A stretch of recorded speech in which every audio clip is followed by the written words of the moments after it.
Hoy, paalala ko lang. Huwag mong ugaling magpaikot ng ibang tao para lang sa mga kasinungalingan mo o mga kagustuhan mo. Baka ikaw rin ang mahilo kapag sinampal ka ng karma mo. Lagi mong tandaan na kung ano ang ginawa mo sa kapwa mo, babalik at babalik yan sa'yo, sa ayaw at sa gusto mo. Minsan o madalas pa nga sobra yung balik. Ikaw rin, baka hindi mo kayanin. Pag karma ang kumatok sa pintuan mo, buksan mo man yan o hindi, papasok at papasok yan. Kaya mag-ingat ka. Dahil kung hindi man sa'yo yan tumama, asahan mo yan sa anak mo o sa pamilya mo.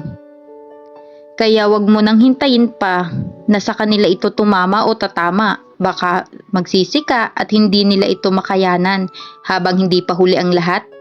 Mag-isip ka na at tigilan mo na ang mga kalokohan mo habang maaga pa.